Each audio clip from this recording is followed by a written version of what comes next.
Hello viewers, welcome to movie max. இந்த எபிசோட நம்ம 2010 ஒரு கொரியன் கிரைம் டிராமா படமாக வெளிவந்த த எல்ஓசி படத்தை பற்றி தான் பார்க்க போகிறோம். இந்த கதைக்கிழமை நார்த் கொரியா, சைனா, ரஷ்யா இந்த 3 கண்ட்ரிக்கும் நடுவில் உள்ள நிலப்பரப்பில் தான் நடக்குது.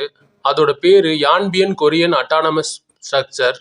இங்கே ஒரு 8 லட்சம் பேர் மக்கள் தொகை இருக்குது. அவங்கெல்லாம் ஜோசன் ஜோக் அப்படின்னு அழைக்கப்படுறாங்க.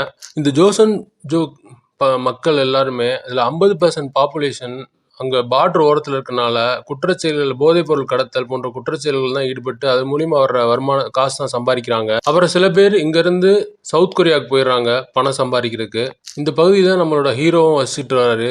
அவரோட வாய்ஸ் ஓவரில் தான் கதையே ஸ்டார்ட் ஆகுது. அவருக்கு 11 வயசு இருக்கும்போது ரேபிஸ் வந்ததாகவும் அதில் நிறையா பேர் பாதிக்கப்பட்டாங்க அப்படின்னு அவர் வாய்ஸ் ஓவரில் கதை ஸ்டார்ட் ஆகுது. இந்த படத்தில் ஹீரோவோட பேர் குணாம். அவர் ஒரு கேப் டிரைவர்.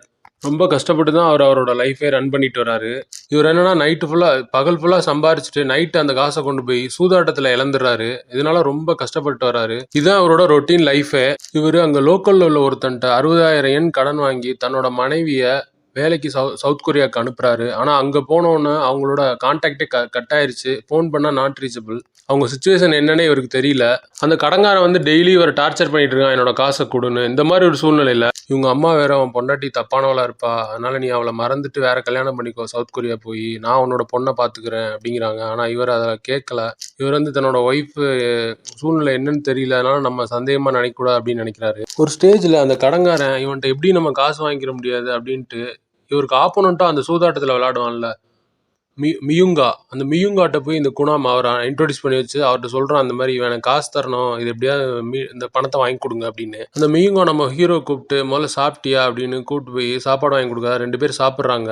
அப்போ சாப்பிட்டுக்கிறதுலே அவர் சொல்கிறாரு, இங்கே உன் பொண்டாட்டி அங்கே போயிட்டா, அவள் வேற ஒருத்தனோட அப்பாரில் போயிருப்பா, அவட்டெல்லாம் நீ இனிமேல் பணம்லாம் வராது உனக்கு, உன்னோட பணத்துக்கு நான் ஏற்பாடு பண்ணுறேன், நான் சொல்கிறத மட்டும் செய் அப்படிங்கிறாரு. நம்மளோட ஹீரோவும் என்ன பண்ணணும் அப்படின்னு கேட்குறான். நீ சவுத் கொரியாவில் போய் நான் ஒரு ஆளோட அட்ரஸ் கொடுப்பேன், அந்த ஆளை கொன்று அந்த ஆளோட விரலை மட்டும் எடுத்துகிட்டு வந்துடணும். இதுக்கு 10 நாள் தான் உனக்கு டைம். சப்போஸ் இதை நீ பண்ணலைன்னா இங்கே உன்னோட அம்மாவை நான் கொன்றுவேன், இதுதான் உனக்கு கொடுக்கப்பட்ட டீல் அப்படிங்கிறாரு. இவனும் ஓகேன்னு சொல்லிடுறான். இந்த சுச்சுவேஷனில் மியுங்கா குணாம் கிட்ட 3000 yen கையிலையும் 50,000 yen பேங்க்லயும் இருக்கு. இந்த 3000 yen நீ போய் அங்க அந்த சொன்ன அசைன்மெண்ட்டை முடிக்கிறதுக்கு, பேலன்ஸ் 50,000 yen நீ அவனை கொண்ட அப்புறம் பாஸ்வேர்டு சொல்றேன், அதை நீ இது பண்ணி எடுத்துக்கலாம், வித்ட்ரா பண்ணி எடுத்துக்கலாம் அப்படின்ட்டு கண்டிஷனோட ஒரு அட்ரஸை கொடுக்குறான். அந்த அட்ரஸை மனப்பாடம் பண்ணிக்கிறேன்னு சொல்லிட்டு அந்த பேப்பரை வாங்கி கொளுத்திடுறான். அதுக்கப்புறம் அவனுக்கு போறதுக்கு ட்ரெயின் டிக்கெட், அப்புறம் அங்கிருந்து ஷிப் வழியா உள்ள போறதுக்கு எல்லாமே அரேஞ்ச் பண்றான். இவனும் அங்க உள்ள சவுத் கொரியாக்குள்ள என்ட்ரி ஆயிடுறான். அங்க போனோன்னா அங்க இவனுக்கு ஒருத்தன் ஹெல்ப் பண்றான். இந்த மியுங்கா அவனோட ஆள் அங்கே இருக்கான். அவனுக்கு ஹெல்ப் பண்ணுறான். அவனோட அட்ரஸ்,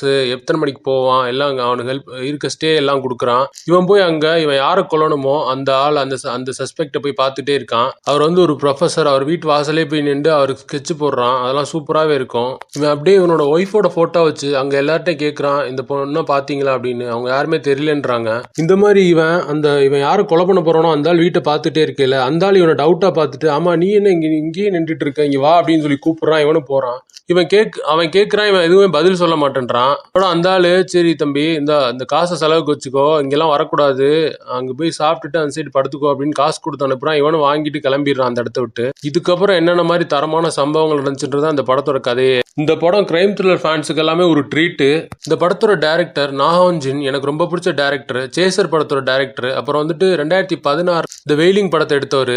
மொத்தமே 3 படம் தான் எடுத்திருக்காரு. 3மே சூப்பர் படம். இந்த படத்துல வர ஆக்ஷன் சீக்வன்ஸ் எல்லாம் சூப்பரா வெறித்தனமா இருக்கும், ரத்தம் தெரிக்கும், அந்த அளவு இருக்கும். இந்த படத்தோட சினிமோட்டோகிராஃபி வேற லெவல்ல இருக்கும். பட் இந்த படத்துல சின்ன ஒரு மைனஸ் என்னன்னா, இந்த படம் ஒரு 2 மணி நேரம் 20 நிமிஷம் ஓடும். ஸோ இந்த படத்துல லைட்டா அந்த செகண்ட் ஹாஃப்க்கு அப்புறம் கொஞ்சம் லேக்னஸ் இருக்கும். அது மட்டும்தான் அந்த படத்தோட மைனஸ். இந்த படத்துல செக்ஸுவல் கண்டென்ட் பிளஸ் க்ரூசம் வைலன்ஸ் இருக்கு. அதனால ஃபேமிலியோட கண்டிப்பா பார்க்க முடியாது. பட் நம்ம சைட்ல இருந்து இந்த படம் ஒரு மஸ்ட் வாட்ச். நம்ம ஹீரோவா பண்ணியிருக்க ஹான் ஜங் வோ, அவருமே வேற லெவல் பெர்ஃபார்மன்ஸ். ஆனா எனக்கு யாரோட பெர்ஃபார்மன்ஸ் ரொம்ப பிடிச்சிச்சுன்னா, மியுங்கோ ஆப்போசிட் கேரக்டராக நடிச்சிருக்கிற கிம் யோன் செக். அவர் தான் வில்லனா பண்ணியிருக்காரு. சும்மா வேற லெவல் பெர்ஃபார்மன்ஸ், தெறிக்க விட்டுருப்பாரு எல்லா சீனுமே. அதுவும் அந்த லாஸ்ட் சீன்லாம் என்னடா பண்றீங்க, அந்த கத்தியை என்கிட்ட கொடுக்குறான்னு சொல்ற சீன்லாம் செமையா இருக்கும். அவரோட வாக்கே வேற மாதிரி இருக்கும். அதே மாதிரி ஒரு ஹோட்டல் ரூம்ல ஒரு ஃபைட் சீன் வரும், சும்மா ரத்தம் தெறிக்கிற மாதிரி செமையா இருக்கும். அந்த சீன்லாம் வேற லெவல்ல இருக்கும். இவங்க 2 பேருமே சேசர்ல நடிச்சிருக்காங்க. இந்த படத்தோட ரைட்டர் நாஹோன் ஜின், அப்புறம் ஹோங் வான் சான். இந்த படத்தோட டைரக்டர் நாஹோன் ஜின், அப்புறம் ஜோசுங்காவும் ஒரு முக்கியமான கேரக்டர்ல பண்ணியிருக்காரு. இந்த படத்தோட IMDb ரேட்டிங் 7.3, நம்மளோட rating 2.75 out of 5. Thanks for வாட்சிங். Subscribe our channel.